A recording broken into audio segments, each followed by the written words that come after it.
I went really with no remit at all, but I decided to do crowd-computer interaction. So in computer science, there's a whole discipline called human-computer interaction. One person, one computer, psychology, all kinds of aspects of that. And I was interested in crowds. I've been interested in crowds for a long time. And I was particularly interested in crowds at that particular point, because at that particular point in time, we had a lot of very interesting crowd-related things going on. We'd had the Arab Spring that year. You'd had the idea that people were communicating over social media in protest against things that were happening in their government. In the UK, we had some really quite interesting stuff. In April 2011, we had a riot. I put it in quotes because was it a riot? Well, it depends on your point of view. We certainly had civil disturbance, not very far from where I live, actually, where there was a lot of violence, actually. But the cause of that was quite hard to pin down. And then later in the summer of 2011, we had the riots, or was it the looting, that went on. And it was a really big thing, and one of the aspects of that really big thing was the extent to which young people in particular use their BlackBerry phones and encrypted BlackBerry messaging to coordinate what they were doing. So you had some youngsters using a corporate network, actually, to defy the authorities in that particular situation. Then there was Occupy, of course, and you had, this was a particularly interesting case for me, because in the Bay Area near where I used to live, and they actually shut down the 3G network in relation to the Bay Area rapid transport at the time of a protest concerning the Bay Area rapid transport. So they shut down 3G so that the people who were taking part in that protest couldn't communicate while protesting. So those were all things that interested me in various ways. I looked about stuff that happened recently. The most salient thing that I guess that happened recently is in Boston, the recent terrorist activity. There was a rumour that they had shut down the 3G network at that point. In fact, that's been disputed. But one thing that people have been discussing quite a lot is that they could have shut it down if they felt so, because there is a committee called the SOP 303, which in fact has the power to decide to shut down the network if they so choose. So all that stuff was kind of interesting to me. Obviously terrorism, we can argue about whether you should shut down the network at the time of terrorism or not, but the point is that there is a power. But for me, the interesting thing is that there is a power there to shut down the network, whether you agree it's justified or not in those situations. So crowds, so this is crowds. I mean, this isn't role-playing, this is real play, this is real stuff. Crowds acting together. But you can also have a playful slant on this, and Will and I have a game called Taken Off the Philip K. Dick book of that name, Scandal, which I will get to. So I'm very interested in crowds. Think about crowds and the devices they carry with them, because they kind of go against almost all the normal assumptions you make when you study computer systems, because change is happening all the time. People are joining the crowd, they're leaving the crowd, their battery's dying, their phone's dying, or their phone's starting up. All kinds of things are changing all the time. And usually if you design a computer system, that's just too hard. So you assume that stuff happens relatively slowly. Yeah, maybe that server will go down and we'll switch on another one. Okay, and the pace of change is assumed to be much, much slower than that. So crowds with devices on them, to me, are a very interesting paradigm, very demanding. And then crowds are very interesting because, as we've just heard from the last talk, they have really pronounced crowd-specific psychological behaviours that they give rise to. People do stuff in crowds they probably wouldn't do otherwise. I think that's fair to say. So, and then they're very interesting as physical things. I mean, you're a very rectangular crowd I've got in front of me here, okay? But you might not be. You might be flowing all the time down the street. You might be just standing in a kind of huddle. There's all kinds of physical arrangements that crowds can be in. And that too is interesting, how you organise yourself physically, how you organise yourself in time. You just come together and then you disappear, like we're doing now pretty much. All those things are interesting to me. And of course, the word mob comes up a lot in computing nowadays. Actually, that's the origin of the word in English. It comes from the 17th century. And it's interesting that the original meaning, and I don't know whether this is a pejorative thing or not, but it's the changeable, inconstant, common people. So it's the volatile, common people. Okay, so there's already an awful lot loaded up in that term.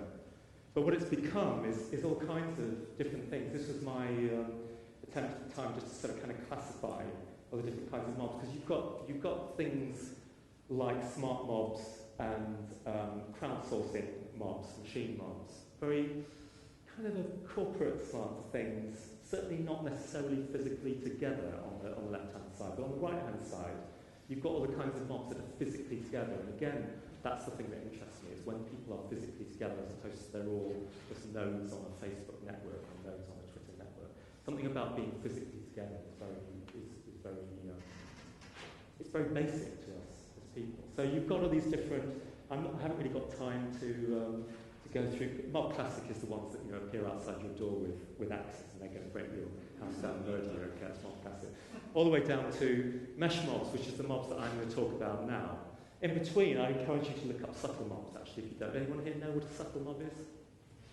There's a guy called Duncan Speakman who comes out of Bristol. He actually lives in Belgium, I think.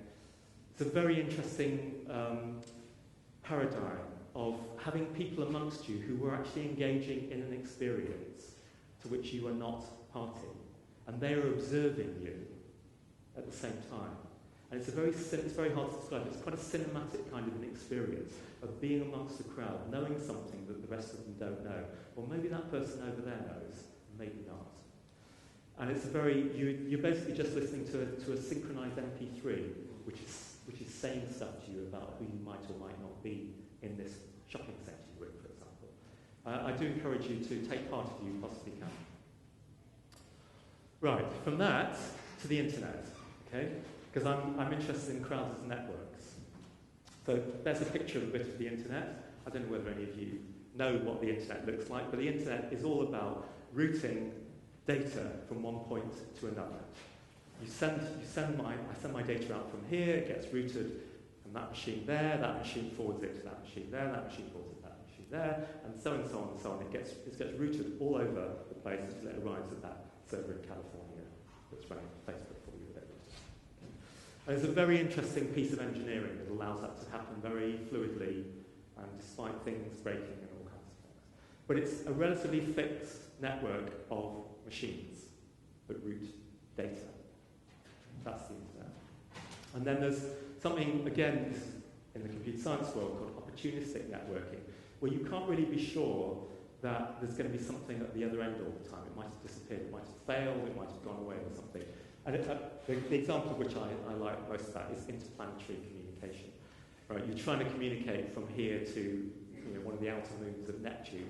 You can't communicate direct. You have to make it hop to the moon, and then only if the moon's in the right conjunction with, I'm just making this up, but on Mercury, then you can hop from the moon to Mercury, no, it's the wrong direction, to Mars, and then it goes from Mars to, but only if the planet's in the right conjunction, you can hop to the next step. And your message will eventually arrive at the outer, one of the moons, the outer part of Neptune.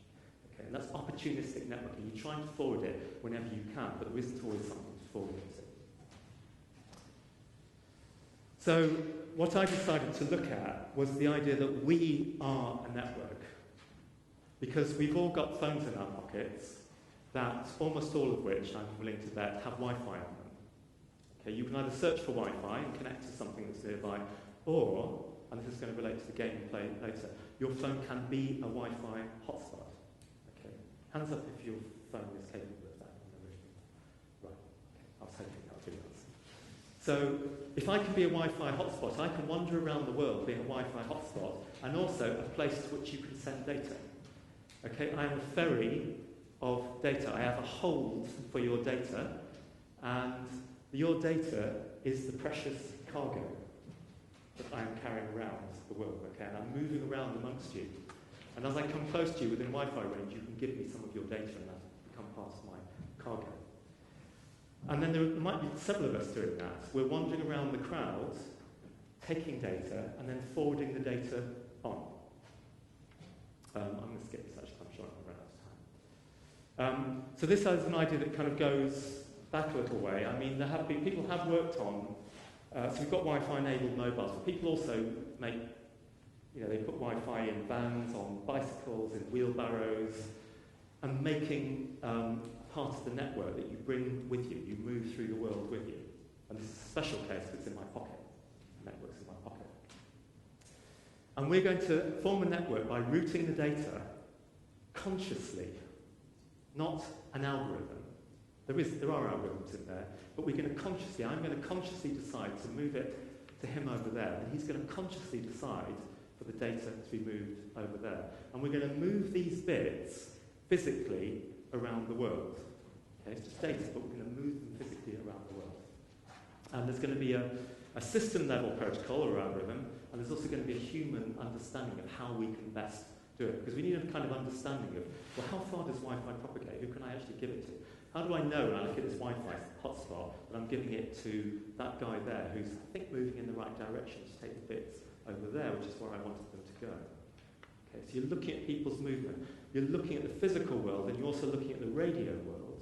And you're trying to map the radio world to the physical world in order that you can get the data around to the right place. Why are we doing this? Well, it could be this Occupy kind of scenario, and we're just trying to tweet to one another about where the cops are. Okay, and maybe we're just trying to send the data around us, but equally, maybe at least one of us does have a 3G connection, or you can take the bits and you can get on your bicycle and you can ride the bits over to someone a mile away across the other side of the city of London where there is a 3G connection, and that person can then send all our tweets up to Twitter so the rest of the world knows what's really going on. Okay. So that's one thing. But the other thing, and I was very conscious of this when I did it, although again went the primary application, but this can be a game, right? Because this precious cargo could be anything. It could be anything that makes sense in a game scenario that we're moving around. And the game is to physically move something virtual around in order to achieve some goal in terms of the game. So you've got a challenge, hopefully it's fun, and you've got all the terms of the game that way. And the other thing that I was so those of you who've got Wi-Fi hotspots on your phone will know you can set the name of your Wi-Fi, right? You can actually go into your phone, switch on Wi-Fi hotspot and say, it's called such and such. And that's the name that you have chosen to give to your Wi-Fi. Well, you can use this, and actually in our game later you'll use this in a very particular way. I don't want to say too much at this point, but there's all kinds of information you could put in there. Like I could put that thing 5566 at the bottom there. That would be my lat-long coordinates, so it's where I am in the world.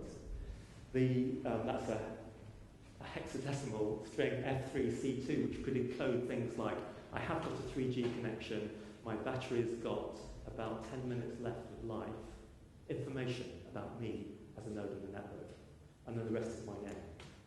Okay.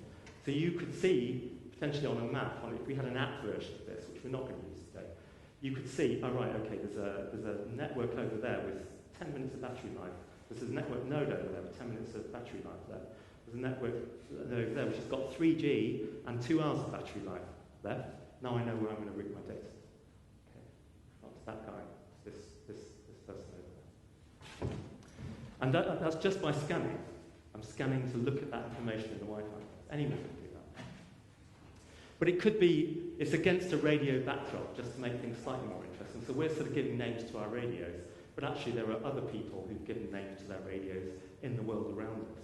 And everything we do is against that backdrop, which is another aspect of it. Do you choose your radio names to really stand out from that background, or do you choose them to be kind of camouflaged so that other people can't really tell their special radio names in the background?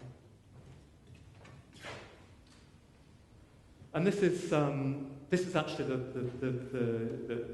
protocol that I said some of this before, but this is what we decided to do in the end. There would be these holds who were taking the data around, and then there'd be people called syncers or synchronizers who would sit and put themselves between the holds and actually move. They are the ones that pump the data around. Because as a hold, I'm just passive. I just accept data from people around who've managed to make a Wi-Fi connection to me. Then if I'm a hold, and you over there are a hold, someone in the middle here could actually move the data out. Extract the data from me and pump the data over there.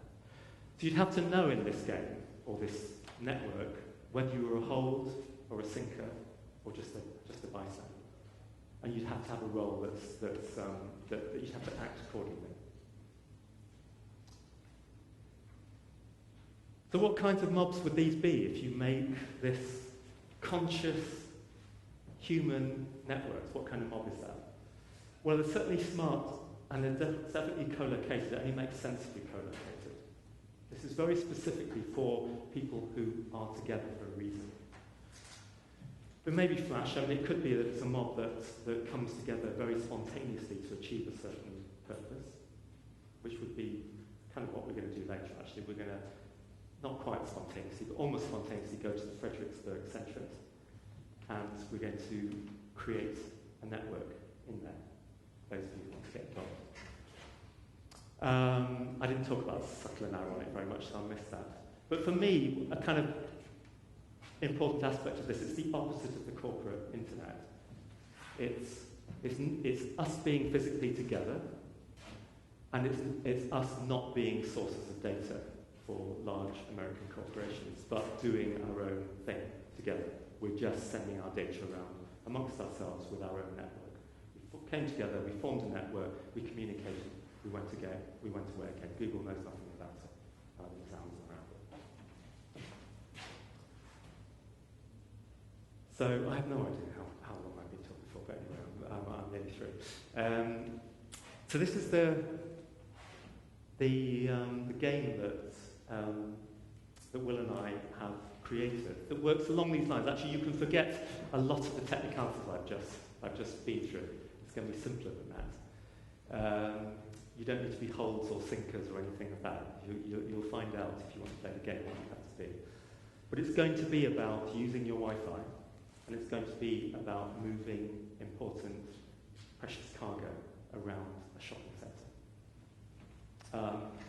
So it's a game of stealth, it's a game of radios, and it's a game of codes. And if I had a network and I could click on that link, there's a long-established historical precedent for that. I mean, in World War II, the British put code words into their radio broadcasts to talk to their agents. I guess other nations did too. I know we did too. There were code words in there for other people. It was there for everybody to hear, but only those in the know could know what was actually being said. So we'll be playing that at 5 o'clock. If you want to read the full technical report, you can. It's at the top there. If you want to contribute to the open source project that is creating the app that I've described, you can go to the middle if you want to find out more about me at maximummedia.com. Thank you.